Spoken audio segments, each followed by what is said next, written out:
وعلى آل محمد كما صليت على إبراهيم وعلى آل إبراهيم إنك حميد مجيد।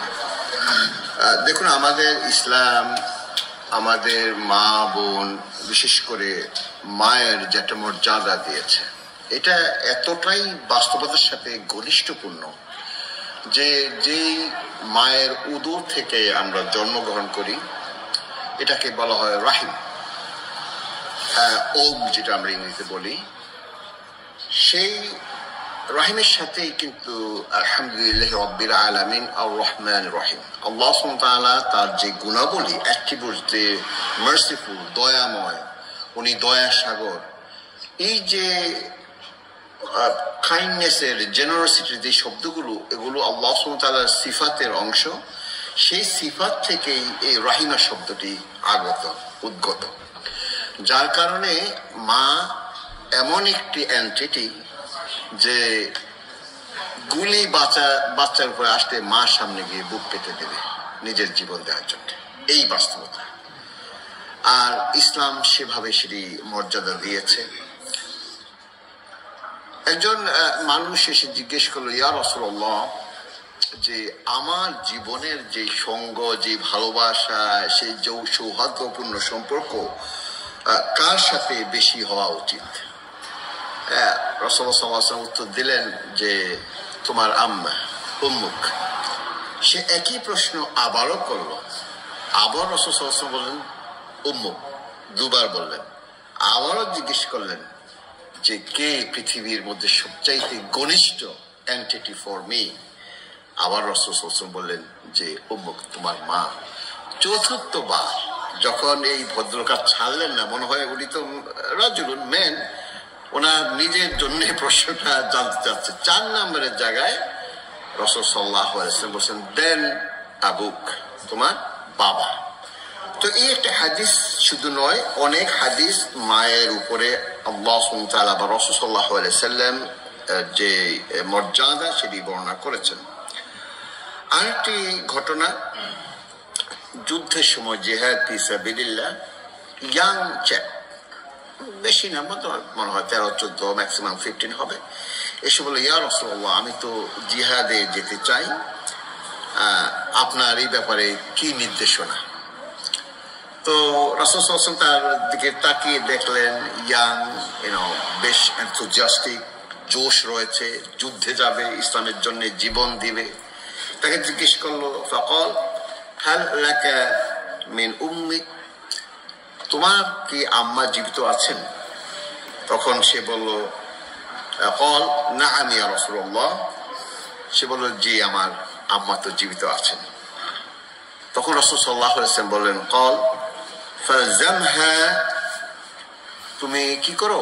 তোমার মায়ের সাথে গিয়ে থাকো। ফাইন্নাল জান্নাতা তাহতা রিজলাইহা, যে indeed the Jannah, paradise, lies beneath her feet. সুবহানাল্লাহ বিহামদিহি। 1400 বছর, 1450 বছর আগে, যখন সারা পৃথিবীতে জাহিল অবস্থা এবং মা বোন মেয়েদেরকে পণ্য হিসেবে দেখা হতো, ভোগের সামগ্রী হিসেবে দেখা হতো, তখন মায়ের এবং মেয়ে জাতির যে মর্যাদা ইসলাম এমন হাইলি এলিভেটেড, উচ্চ মাকামে নিয়ে গেলেন। তো এরকম অনেক অনেক হাদিস রয়েছে। তো আমার চিন্তা হলো, আমরা পুরুষরা, আমরা বাবারা কি দোষ করলাম?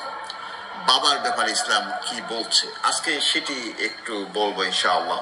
মায়ের ব্যাপারে আমাদের জানা আছে ন্যাচারালি, এবং যখনই আমরা ইভেন একটা ব্যথা পাই, মায়ের নামটা চলে আসে। মা গো, জীবনের শেষ মুহূর্তে যদি চলে যাওয়ার সময় আসে, মা তুমি কোথায় আছো? তুমি সামনে নেই।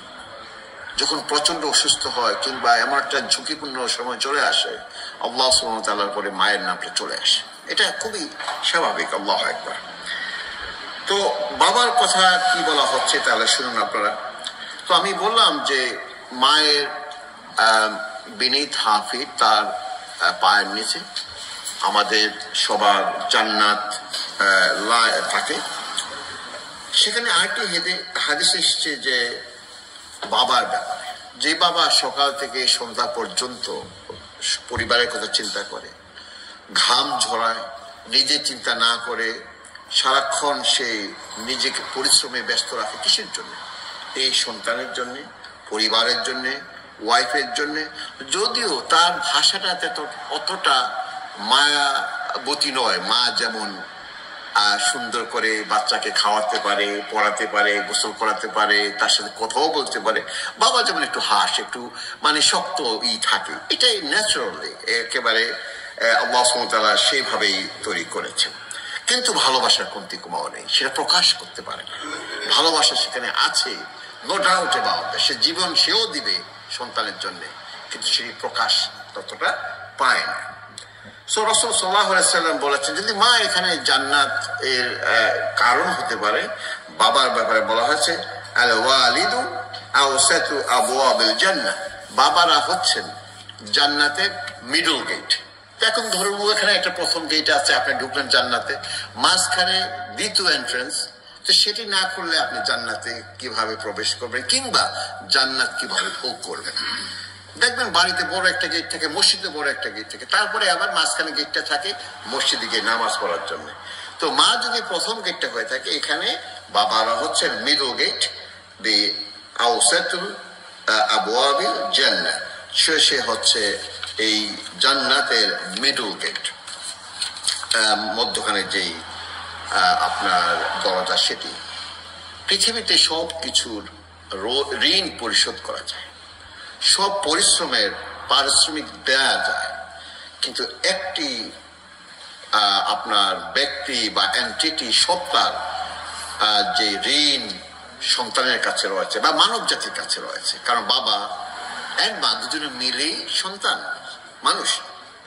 তো সেখানে বাবার ভূমিকা রাসূল সাল্লাল্লাহু আলাইহি ওয়াসাল্লাম বলেছেন, কখনোই এটি কোনো অবস্থাতে সেই ঋণ পরিশোধ করা যায় না। অর্থাৎ বাবার যে কন্ট্রিবিউশন, বাবার যে ভূমিকা, বাবার যে সন্তানের লালন পালনে, প্রতিপালনে, তার খাবার দাবার সবকিছু দেওয়াতে যে ভূমিকা, সেই ভূমিকার জন্য কোনো পারিশ্রমিক পৃথিবীতে আজও হয়নি। লা ইউজি ওয়ালাদুন ওয়ালিদা ইয়াকুল রাসূল সাল্লাল্লাহু আলাইহি ওয়াসাল্লাম, আল্লাহর নবী মুহাম্মদুর রাসূল সাল্লাল্লাহু আলাইহি ওয়াসাল্লাম বলেছেন কি, যে সন্তানের জন্য বাবা যে পরিশ্রম করে, এটির কোনো পারিশ্রমিক, এটির কোনো প্রতিদান পৃথিবীতে নেই। আরেকটি ঘটনার কথা উল্লেখ করি, সেটি হলে আজকের বাস্তবতায় হয়তো আমরা বুঝতে সক্ষম হব। দেখুন, আরেকটি কেস ল, যেটি আমরা বলি বিচার, চলে এসেছে রাসূল সাল্লাল্লাহু আলাইহি ওয়াসাল্লামের জীবদ্দশায়। বাবা এবং সন্তানের মধ্যে একটি সমস্যার কারণে, ছেলের মধ্যে সমস্যার কারণে বিচারটি প্রথম আনে সন্তান। সন্তান জিজ্ঞেস করে, ইয়া রাসূলুল্লাহ, আমারও একটি সন্তান আছে, তো আপনাদের অনেকের তো নাতিপুতি আছে। তো সেই ছেলে গিয়ে রাসূল সাল্লাল্লাহু আলাইহি ওয়াসাল্লামকে জিজ্ঞেস করলেন, ইয়া রাসূলুল্লাহ, আমার বাবা কি করেন? আমার বাবা অনেক সময় আমার খাবার নিয়ে খেয়ে ফেলেন।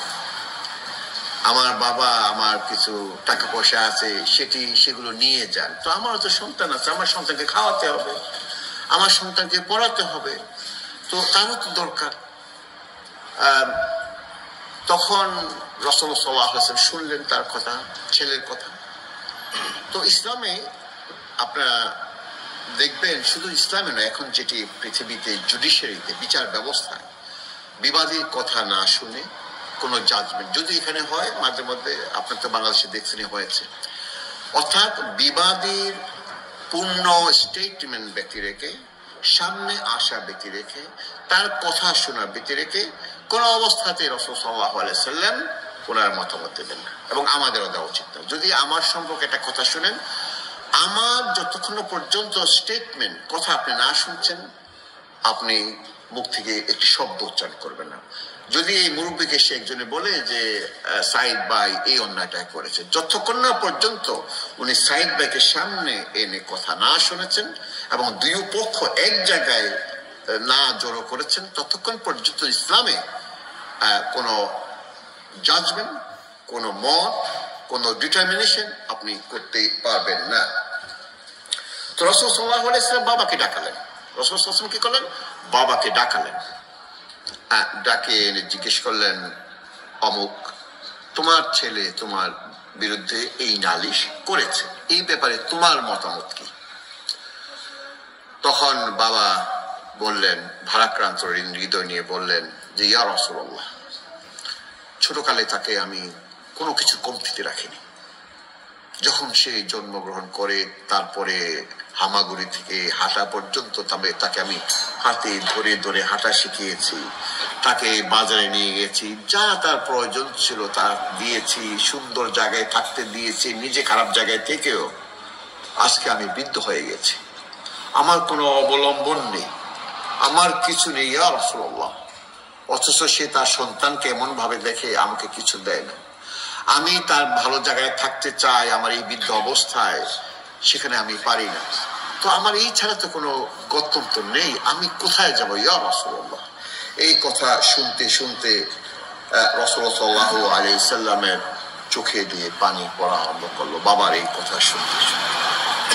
তখন রাসূলুল্লাহ সাল্লাল্লাহু আলাইহি ওয়াসাল্লাম ডিক্রি দেওয়ার পালা, জাজমেন্ট দেওয়ার পালা, ডিটারমিনেশন দেওয়ার পালা। দুজনের কথা শুনেছেন, বাবারও কথা শুনেছেন, সন্তানের কথাও শুনেছেন। রাসূলুল্লাহ সাল্লাল্লাহু আলাইহি ওয়াসাল্লাম বলেছেন, আনতা তুমি ওয়া মালুক লিআবিক, তুমিও শুধু তুমি নও, তোমার যে সম্পদ আছে সেই সম্পদও তোমার বাবার অন্তর্গত, অধিকার রয়েছে। সুবহানাল্লাহ। দেওয়ার পালা, ডিটারমিনেশন দেওয়ার পালা। দুজনের কথা শুনেছেন, বাবারও কথা শুনেছেন, সন্তানের কথাও শুনেছেন। রাসূলুল্লাহ সাল্লাল্লাহু আলাইহি ওয়াসাল্লাম বলেছেন, আনতা তুমি ওয়া মালুক লিআবিক, তুমিও শুধু তুমি নও, তোমার যে সম্পদ আছে সেই সম্পদও তোমার বাবার অন্তর্গত, অধিকার রয়েছে। সুবহানাল্লাহ।